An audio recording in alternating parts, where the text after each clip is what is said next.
सृष्टि की रचना की कथा सुखदेव जी महाराज ने श्रवण कराई।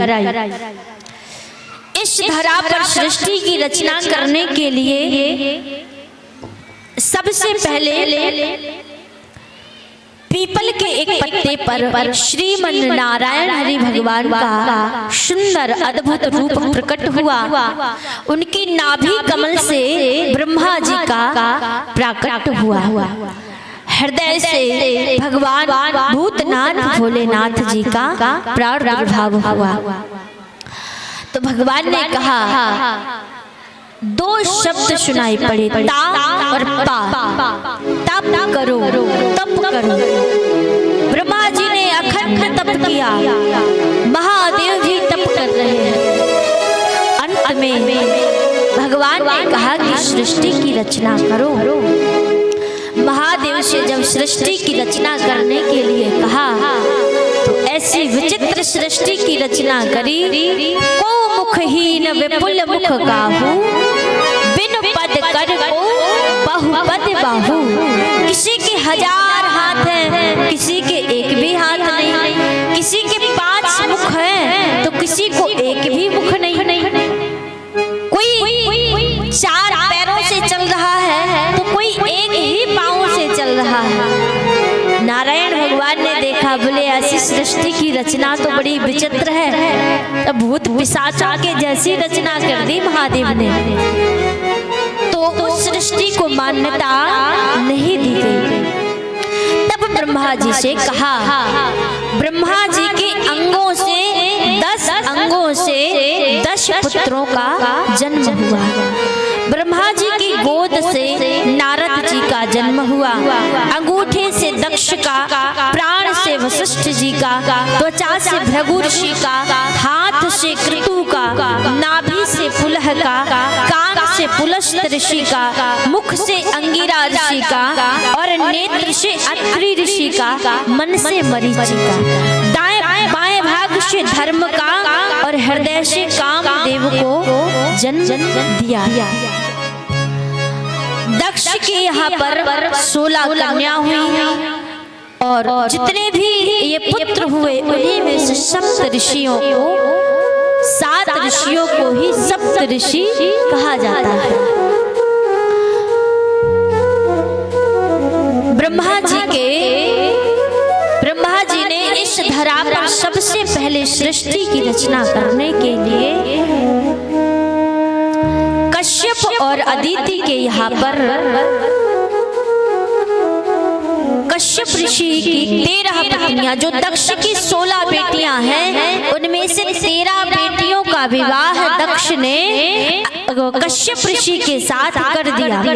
उन्हीं के द्वारा अनेक प्रकार के जो जड़ इत्यादि सर्प पक्षी ये सब जितने भी हैं, सब कश्यप ऋषि की जो 13 पत्नियां हैं उन्हीं पत्नियों से जिनका जन्म हुआ। अदिति से देवताओं का जन्म हुआ और दिति के गर्भ से दैत्यों का जन्म हुआ। सुखदेव जी कहते हैं कि हे राजन, एक दिन की बात है, कश्यप ऋषि संध्या वंदन करते हैं, शाम का समय है।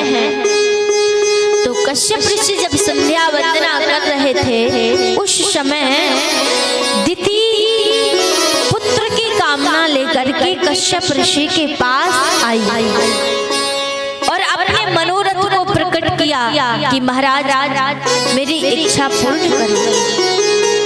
कश्यप ऋषि ने कहा कि देवी, ये जो समय चल रहा है ये समय संध्या का समय है, ये भोग विलास का समय नहीं है, उचित नहीं है ये समय।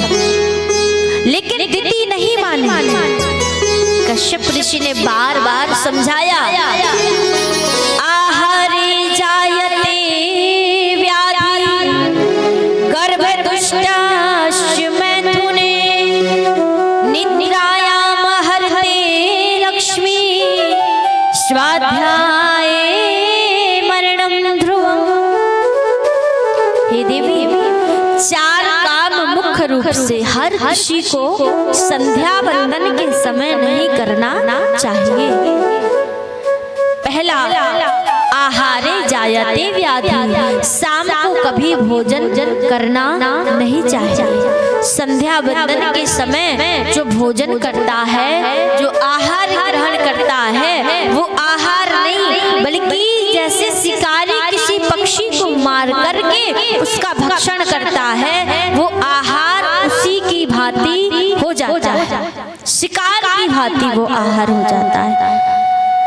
आहारे जायते व्याधि गर्भ दुष्टस्य मैथुने, शाम के समय कभी विषय वासनाओं में लिप्त नहीं होना चाहिए। शाम के समय विषय वासना में जो लिप्त होता है उसके घर में दुष्ट संतान उत्पन्न होती है।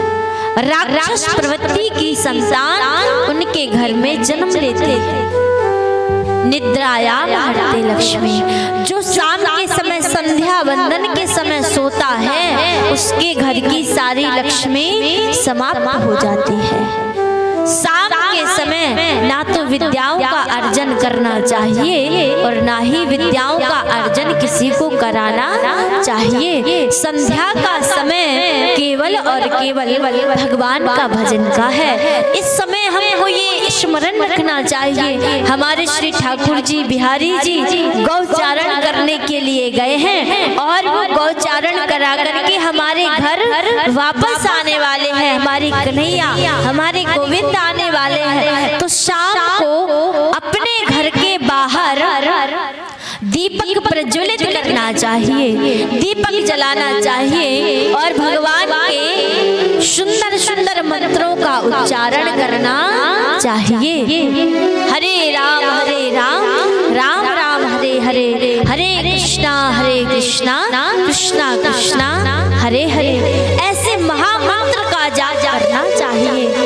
जो व्यक्ति ऐसा करता है उसके घर में महादेव की कृपा बनी रहती है, क्योंकि शाम के समय संध्या के समय महादेव पार्वती जी को साथ में लेकर नंदी पर सवार होकर सारे संसार का भ्रमण करते हैं। जो भगवान का भजन करते हैं, कीर्तन करते हैं, उन पर महादेव की अनन्य कृपा बनी रहती है।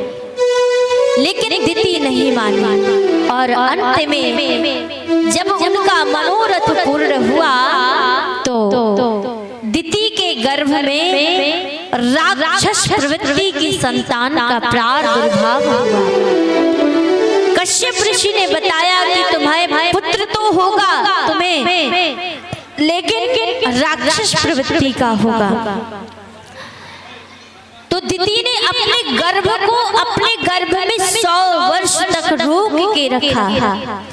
9 माह के बाद बालक का जन्म होता है, लेकिन दिति ने 100 वर्ष तक अपने गर्भ को धारण किया कि 100 वर्ष तक अपने गर्भ को धारण करने के बाद जब उसको संतान हुई तो कोई साधारण नहीं, हाहाकार मचाती हुई अस्त्र शस्त्रों से लेकर के सीधे वरुण देव पर चढ़ाई कर दी और उन दोनों राक्षसों ने समस्त देवताओं को स्वर्ग से भगा दिया, स्वर्ग ही छीन लिया, आधिपत्य जमा दिया।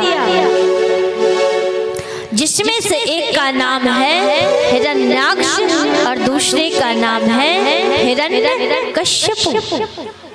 हिरण्याक्ष जिसका नाम बड़ा लोभी प्रवृत्ति वाला, स्वर्ग पर अपना अधिकार जमा लिया, जहाँ जाता है वहीं पर युद्ध के लिए आक्रमण कर देता है। देवता भयभीत हो गए, यहाँ तक कि जिस पृथ्वी पर सृष्टि की रचना करना था उस सृष्टि को ही उसने चुरा लिया और चुरा करके रसातल में जाकर छुपा दिया। नारायण भगवान ने कहा ब्रह्मा जी से, जाओ सृष्टि की रचना करो, पर प्रभु सृष्टि की रचना कहाँ पर करूं? पृथ्वी का तो कुछ पता ही नहीं है, कहाँ करूं? तभी ब्रह्मा जी को छींक आई और जैसे ही ब्रह्मा जी को छींक आई तो उनकी नासिका से भगवान श्रीमन नारायण का एक सुंदर और अद्भुत रूप में भगवान भगवान का प्राकट्य हुआ। बोलिए वराह भगवान की, सच्चिदानंद हरि भगवान की।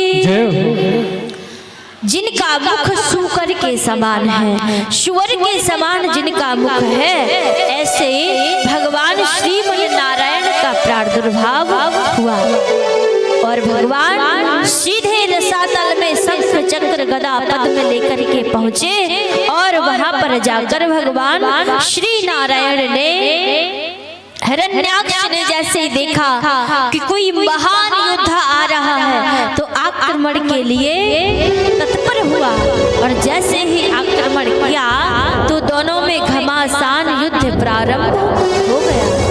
और भगवान श्री नारायण ने अपनी मुष्टिका का प्रहार करके उस महान दैत्य हिरण्याक्ष को वहीं पर वध करके भगवान ने उसका कल्याण कर दिया। बोलिए वृंदावन बिहारी लाल की जय, राधा कृष्ण भगवान की जय। परीक्षित जी महाराज ने कहा कि प्रभु आखिर ये ऐसे राक्षस हैं कौन जिनको स्वयं भगवान को मारना पड़ा। सुखदेव जी ने कहा ये कोई साधारण दैत्य नहीं है, बल्कि ये स्वयं भगवान नारायण के पार्षद हैं। द्वारपाल हरि के प्रिय दो, जय और विजय जान सबको। ये कोई और नहीं बल्कि नारायण भगवान के द्वारपाल जय और विजय है। सनकादिक ऋषियों के श्राप के कारण इनको 3 योनियों तक राक्षस योनि में जन्म लेने का ये श्राप मिला है। पहली बार जब जन्म हुआ तो हिरण्याक्ष और हिरण्यकश्यप, दूसरी बार में रावण और कुंभकर्ण, द्वापर युग में शिशुपाल और दंत वक्र के रूप में इनको भगवान ने वचन दिया और भगवान ने इनको हर बार अपने हाथों से मरण करके इनका कल्याण किया। इस प्रकार से ये सुंदर कथा का रसपान श्री सुखदेव जी महाराज ने कराया। आगे दक्ष की जो 16 बेटियां हैं उनकी सुंदर कथा का रसपान भी कराया। मनु महाराज कि हम सभी संतान हैं, इसीलिए मानव भी हमको कहा जाता है। मनु महाराज की 3 बेटियां और 2 बेटे हुए, आकृति, देवहूति और प्रसूति, उत्तानपाद और प्रियव्रत। ये 5 संतान श्री मनु महाराज के यहाँ पर जन्म लिया।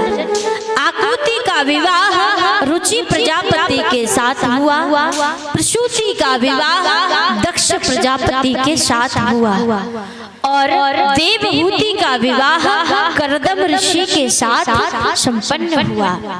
तो जो प्रसूति है जिनकी 16 कन्याएं हैं, 13 कश्यप ऋषि को ब्याही गई और उनमें से एक कन्या जिनका नाम है महारानी सती, जिनका विवाह किया गया भगवान भोलेनाथ के साथ। बाबा भोलेनाथ के साथ सती जी का सुंदर पाणी ग्रहण संस्कार कराया गया।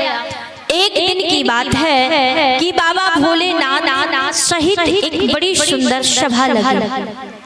उस सभा में ब्रह्मा, विष्णु, महेश, अन्य इत्यादि देवता विराजमान हुए। उस समय दक्ष को एक प्रजापति का पद प्राप्त कराया गया।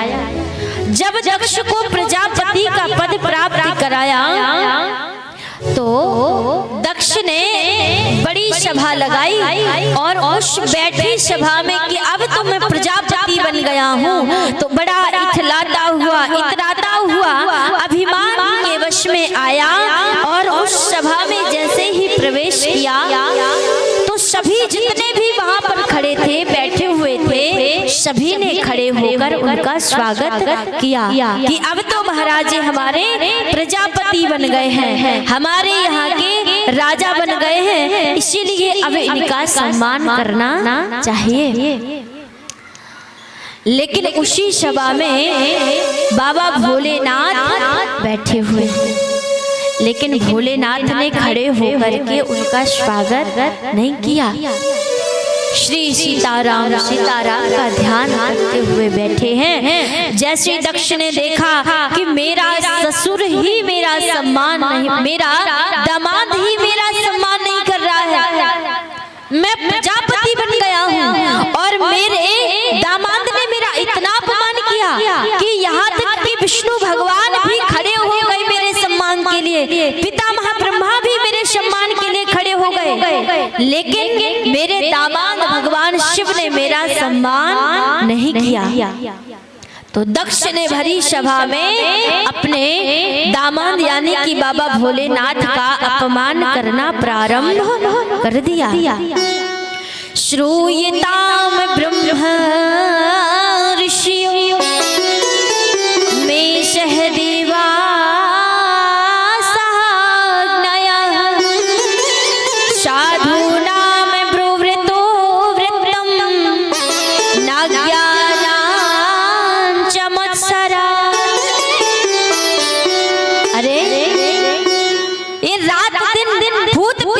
के साथ में रहने वाला ये ढोंगी बाबा, जिसके मैंने ब्रह्मा जी के बातों में आकर अपनी प्यारी छोटी सी कन्या का विवाह इसके साथ कर दिया। अरे ये तो मेरा दामाद बनने के योग्य ही नहीं है, मैं तो भटक गया। अरे जो किसी का ना सम्मान करना जानता हो, ना कोई जिसका सम्मान करे, ऐसे शिव ये सदा शिव नहीं, ये अशिव है। नग्न रहने वाला, काले काले नागों को धारण करने वाला, ये बड़ा ही अशुभ रूप है जिसका। ऐसे भोलेनाथ को मेरी सभा से बाहर कर दिया जाए। बाबा भोलेनाथ चुपचाप बैठे बैठे बात को सुन रहे हैं। भगवान कहते हैं अरे अपमान मेरा कहाँ हो रहा है। देखिए बाबा भोलेनाथ के जैसा भोला कोई हो नहीं सकता, कोई भी नहीं हो सकता। और जो उनके गुणों को अपने जीवन में धारण कर लेना, उसके जीवन में मान सम्मान की कोई स्थान ही नहीं।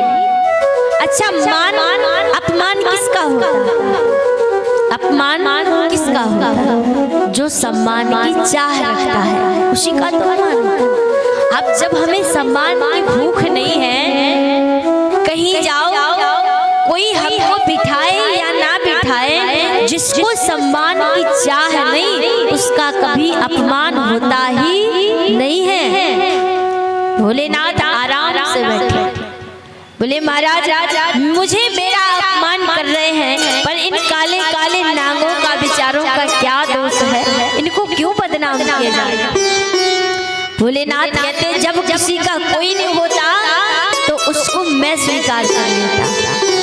एक बार काले काले नाग, बिच्छू, ततैया सब गए और भोलेनाथ के पास रोने लगे, बाबा बाबा हमारी कुछ तो पुकार सुनो। बाबा ने कहा क्या बात है? बोले अब ये बताओ हमारा आपने हमें जन्म ही क्यों दिया? हम जहाँ किसी मानव को दिख जाते हैं हमारा मुंह ही कुचल के फेंक देते हैं। कोई हमें जिंदा देख ले तो हमें तुरंत मार देते तत्काल। अब ये बताओ जब हमें कहीं रहने के लिए जगह नहीं है तो हमें बनाया ही क्यों, हमारी रचना ही क्यों की? बाबा भोलेनाथ ने कहा बात तो सही है भाई, आपका जब जन्म हुआ है कोई भी जीव हो उसका कोई ना कोई उपयोग होना चाहिए। बाबा बोले तुम्हारा कहीं सम्मान नहीं है, तुम्हें कोई जगह नहीं देता, आ जाओ मेरे पास।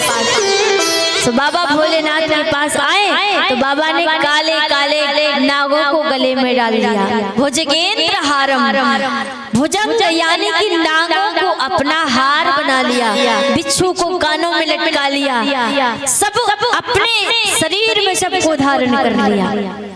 बोले अब ठीक है हमारा। अब एक दिन भूत प्रेत पिशाच रोते रोते आ गए, बाबा हमारी रक्षा करो, हमारी रक्षा करो। क्या बात है? बोले महाराज हम क्या करें, जिसके भी घर में जाने का प्रयास करते हैं तो बड़े बड़े तांत्रिकों को बुलाते हैं, बड़े बड़े छूमंतर करने वालों को बुलाते हैं, कोई हमें घड़े में बंद करवा दे,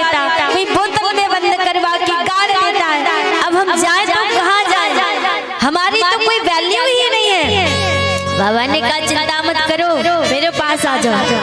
तो सारे भूत पिशाच डाकनी साकनी सब आई और बाबा के साथ में रम गई। बाबा कहते हैं जिसका कोई ना हो उसका भोलेनाथ, जिसको कोई स्वीकार नहीं करता उसको मैं स्वीकार कर। भांग धतूरा कौन खाता, जो खाएगा वो पागल हो जाएगा। बाबा कहते तुमको कोई नहीं खाता तो मैं खा जाऊंगा। तो भोलेनाथ जी भांग धतूरा ही खाना प्रारंभ करते। ऐसा कौन होगा जगत में। तो बाबा भोलेनाथ को इतना अपमान हुआ, लेकिन भोलेनाथ जी ने कहा कोई बात नहीं, मेरे ही तो ससुर हैं। अरे ससुराल में बदनामी तो कभी ना कभी तो गालियां सुननी पड़ती, शादी के बाद नहीं तो शादी के पहले सुनेंगे, और शादी के पहले नहीं, कोई शादी के पहले सुनता है, हम शादी के बाद सुन रहे हैं, क्या फर्क पड़ता है।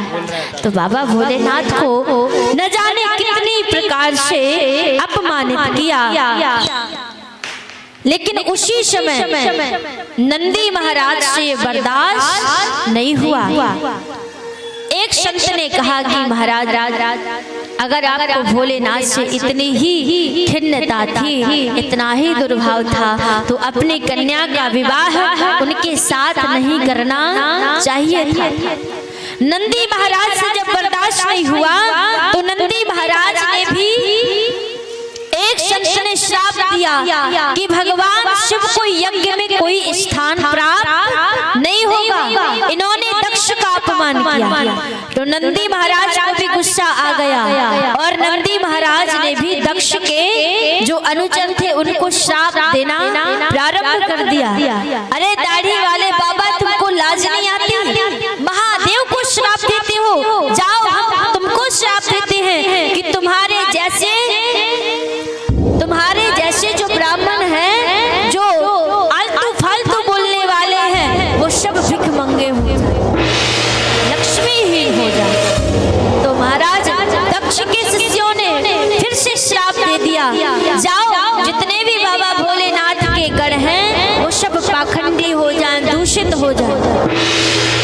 बाबा भोलेनाथ ने कहा महाराज यहाँ पर तो दक्ष की प्रजापति सभा लगी थी, पर ऐसा लगता जैसे श्राप की सभा लगी हो, एक दूसरे को श्राप दिया जा रहा है। बाबा ने कहा कि महाराज अब यहाँ से जाना चाहिए। अपने गणों को लिया और उस सभा से भोलेनाथ चल पड़े। लेकिन दक्ष के मन में वो गांठ लग गई, अभिमान आ गया, पद का अभिमान आ गया। लेकिन जीवन में संबंध एक बार जब टूट जाता है तो पुनः उसी स्थिति में बड़ी मुश्किल से मिलता है। रही मन धागा प्रेम का, मत तोड़ो चटकार, टूटे से फिर ना जुड़े, जुड़े गांठ पड़ जा।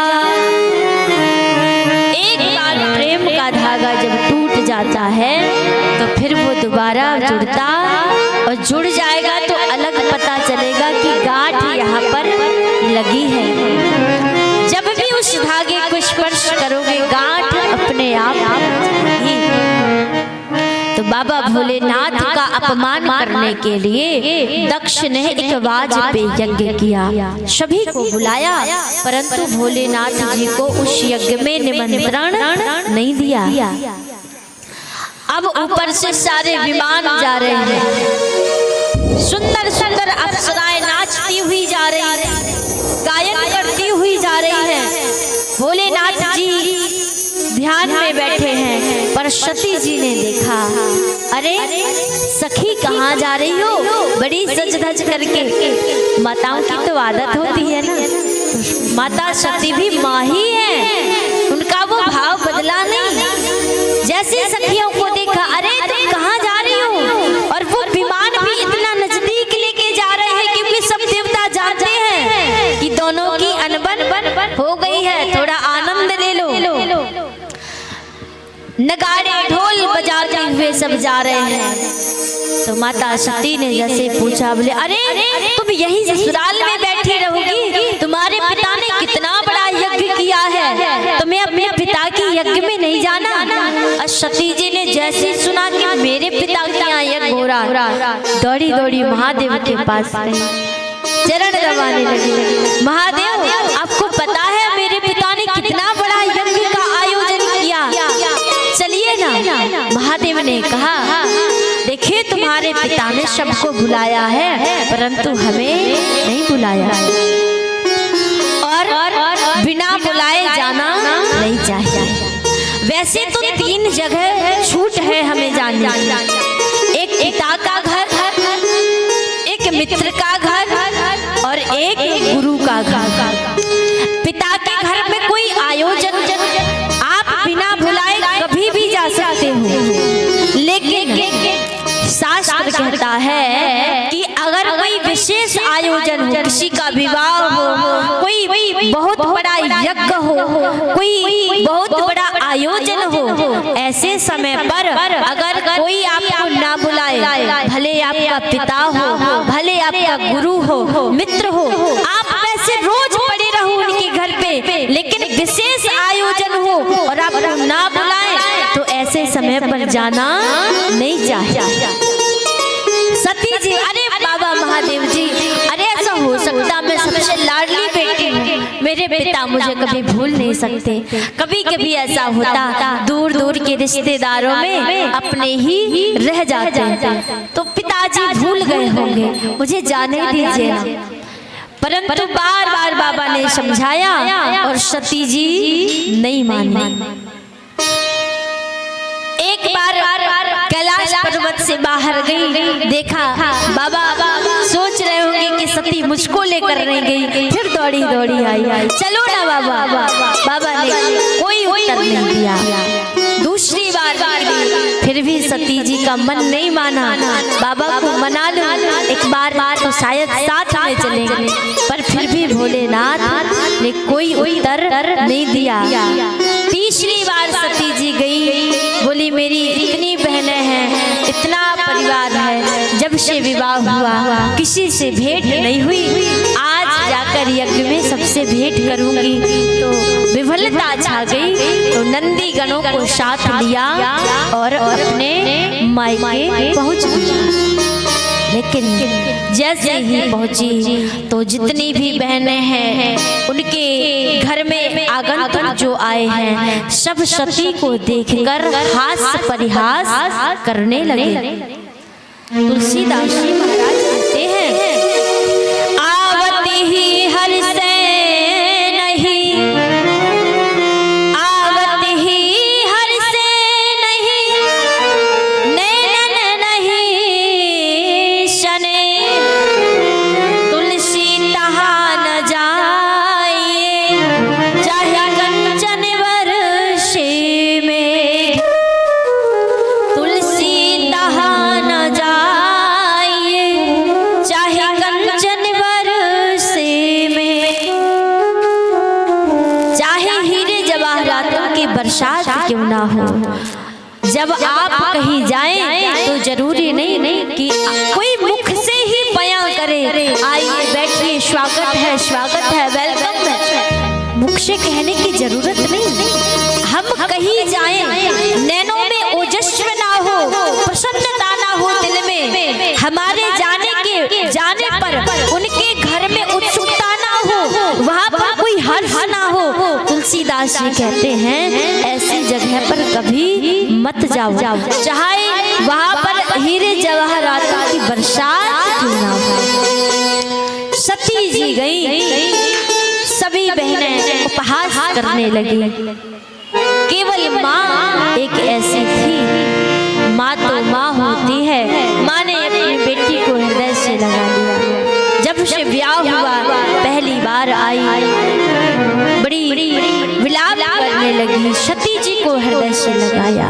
दक्ष ने जैसे देखा कि सती को निमंत्रण नहीं दिया, बिन बुलाए आ गई, तो देखकर मुंह फेर लिया, अहंकार में मदमस्त होकर के मुंह फेर कर चला गया। सती जी को बड़ा बुरा लगा, परंतु पिता है, कुछ नहीं कहा। अपना अपमान सती जी ने बर्दाश्त कर लिया, परंतु जैसे ही सभा में गई तो सती जी ने देखा कतहु न दीख शंभु कर भागा। भगवान शिव को ये श्राप दिया दक्ष ने कि तुम्हें यज्ञ में भाग नहीं मिलेगा, और उस यज्ञ में वास्तव में कहीं भाग नहीं दिया भगवान शिव को। तो सती जी को क्रोध आ गया, अपना अपमान को बर्दाश्त कर लिया, परंतु बाबा भोलेनाथ का अपमान सती जी सहन नहीं कर पाई। और जितने भी वहां पर गण बैठे थे, जितने भी वहां पर देवी देवता विराजमान थे, साधु संत विराजमान थे, सभी को सती महारानी ने श्राप देना प्रारंभ कर दिया। जिसने मेरे बाबा भोलेनाथ की निंदा की है, सुनी है, कहीं सुनी जिन्ह शंकर निंदा। जिसने भगवान शिव का अपमान किया है, निंदा की है, उसको मैं ऐसा कठोर दंड दूंगी जिसका कोई प्रायश्चित नहीं हो सकता।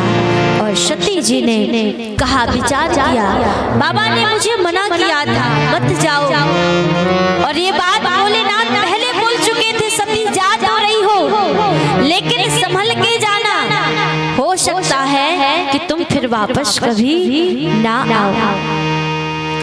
अगर मैं वापस जाऊंगी तो क्या मुंह लेकर जाऊं भोलेनाथ के पास? श्रद्धा विश्वास रूपिणो, जो विश्वास की साक्षात मूर्ति है देवादिदेव महादेव, ऐसे महादेव को त्याग कर मैं इस अभिमानी पिता के कारण अपने महादेव को छोड़कर आई। अब मैं वापस महादेव को अपना मुख नहीं दिखाऊंगी। और सती जी ने अपनी योग के द्वारा अग्नि को प्रज्वलित किया, और उसी समय योग के द्वारा अपने देह को भस्म कर दिया। बोलिए जगदम्बा सती महारानी की जय हो, श्री शेरों वाली माता की जय हो। जगदम्बा सती जी ने उस यज्ञ में अपने योग अग्नि के द्वारा देह को नष्ट कर दिया। नंदी गण सब रोने लगे। भोलेनाथ जी को पता चला, बाबा भोलेनाथ जी को जैसे ही ये पता चला कि मेरी प्रिया सती का योग अग्नि के द्वारा इस धराधाम से गमन हो गया, तो भोलेनाथ व्याकुल हो गए। अपनी जटाओं को उखाड़ा और एक जटा जैसे ही धरती पर पटकी तो वहां से वीरभद्र नामक विशाल काय गण,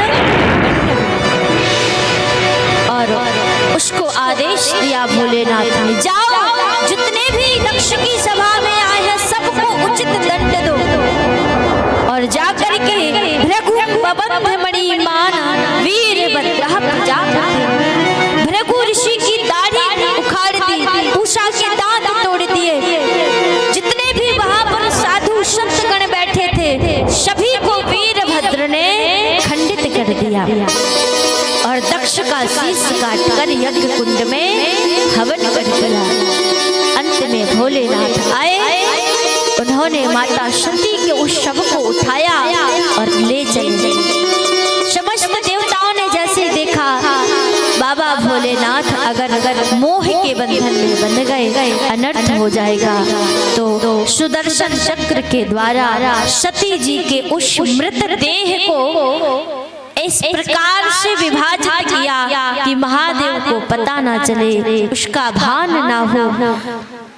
तो एक एक अंग को अलग अलग भाग में विभाजित करके आकाश मंडल से जा रहे भोलेनाथ, एक एक अंग को विभाजित किया, तो कहीं पर हाथ गिरा, कहीं पर कान, कहीं पर पैर, कहीं पर माता के केश गिरे, और जहाँ जहाँ पर भी माँ के अंग गिरे तो 51 भागों में माता को विभाजित सुदर्शन के द्वारा किया, और जहाँ जहाँ माँ के अंग गिरे वही शक्ति पीठ के नाम से विख्यात हुए।